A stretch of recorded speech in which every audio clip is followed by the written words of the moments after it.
The mansion was quiet in the early morning. Long windows let in a gray kind of light. The floor shone like still water. In the staff kitchen, the air smelled of tea and toasted bread. Noor sat at the small table with her notebook open. She was 19 and careful with time. Her hair was tied back. Her pencil was short from use. She checked the list for school and crossed one box with a neat line. Her mother, Shazia, folded napkins in a tidy stack and hummed a tune from years ago. They had both learned the rhythm of this house. Everything had its hour. Rooms were opened and closed like gentle clockwork. Upstairs, the distant hum of a treadmill buzzed through the floor. The billionaire's son, Zaid, liked to train before school. He was 16 and wanted to be strong. He ran, then lifted weights because he thought strength came from more and more effort. He had slept late last night and skipped dinner. He told himself he was fine. He told himself a strong person never stops. The mirror caught his reflection as he lifted a dumbbell and held his breath a little too long.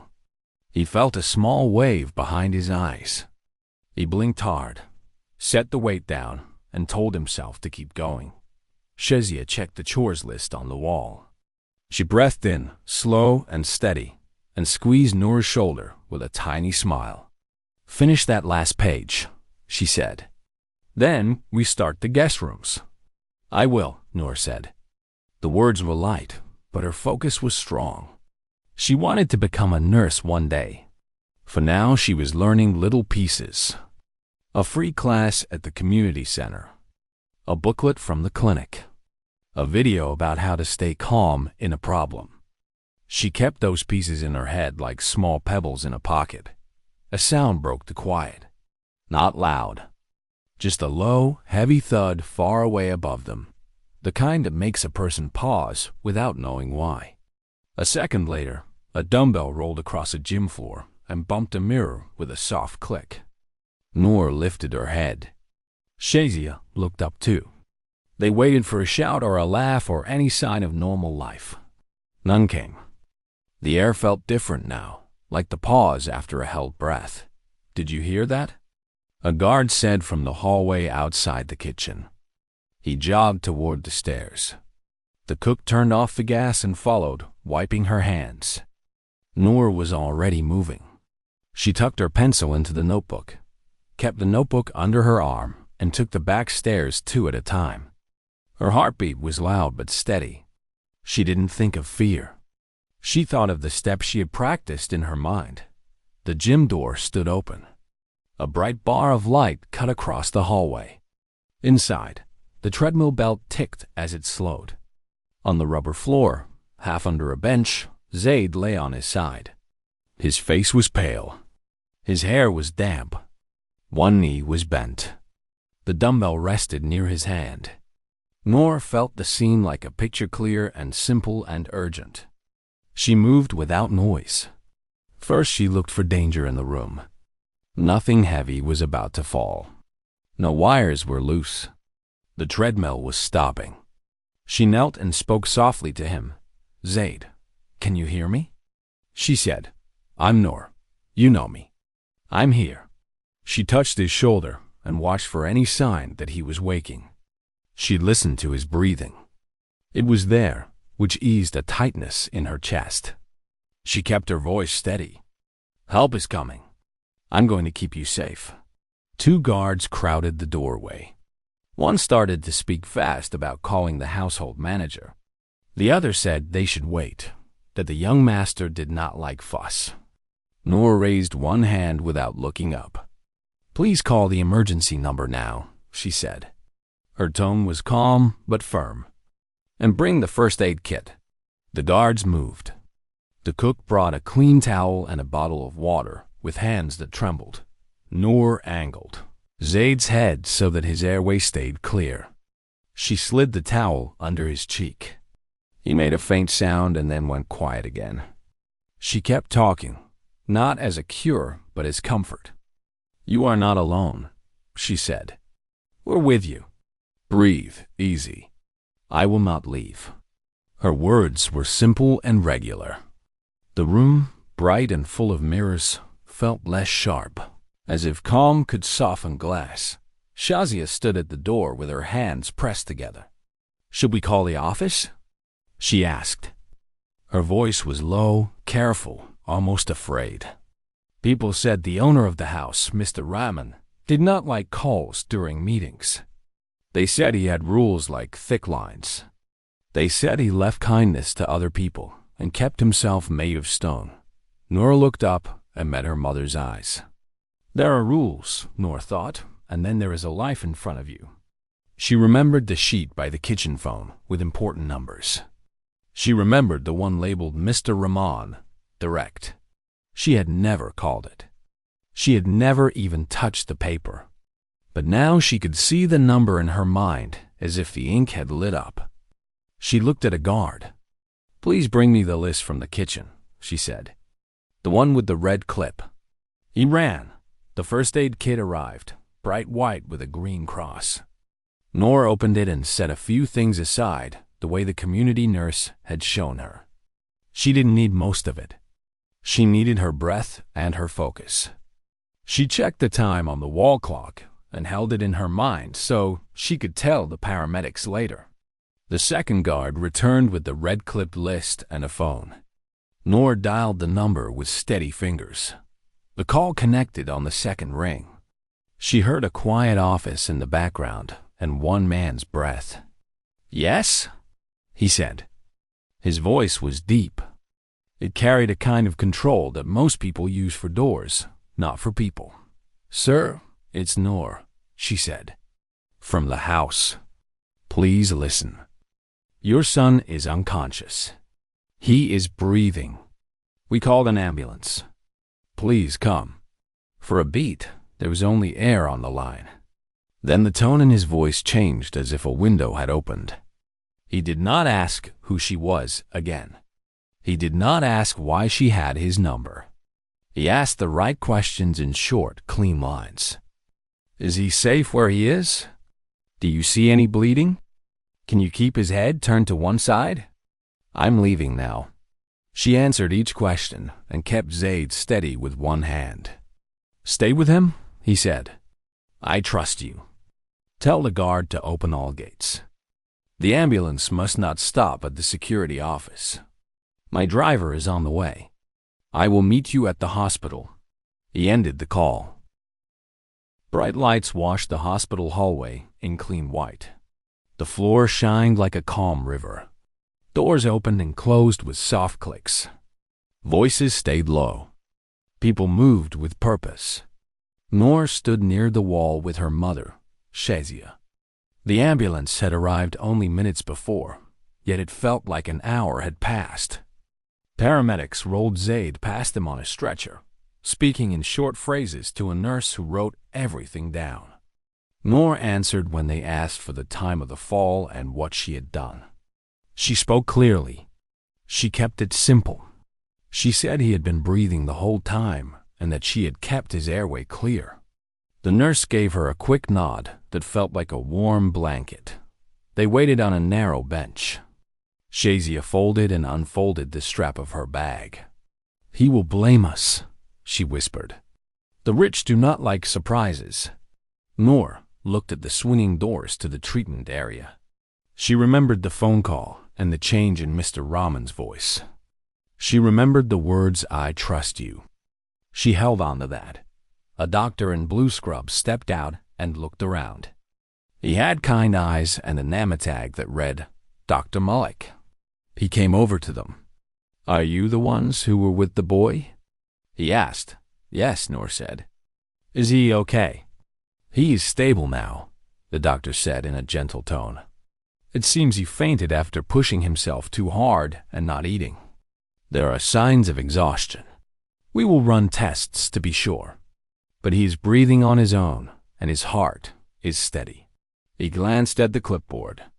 "The details you gave to triage were helpful. Thank you for acting fast." Shazia let out a breath she did not know she was holding. "Will he wake up soon?" she asked. "He should wake within a short while," the doctor said. "We gave fluids. We are monitoring him. We will keep him here for observation. The doors at the far end of the hall swung open. A tall man in a dark suit walked quickly toward them with a driver and a security officer following behind. The man's tie was loosened, his jacket unbuttoned, his careful image left somewhere on the road. It was Mr. Rahman. He did not look like a figure from a magazine now. He looked like a father who had run. He saw the doctor first. "My son?" he asked. "Stable," Dr. Malik replied. "He fainted during exercise.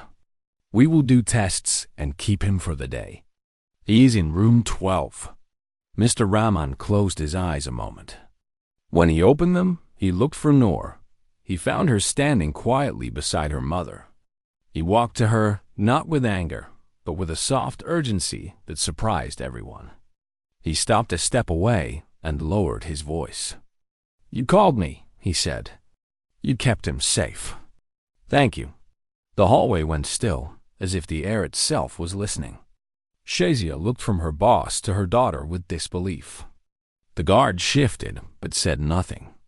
Noor felt her face grow warm. "Anyone would have done it," she said.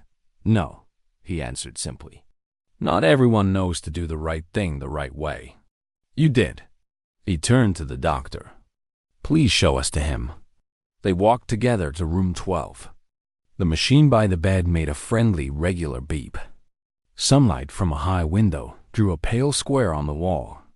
Zaid lay on the bed with a soft blanket pulled to his chest.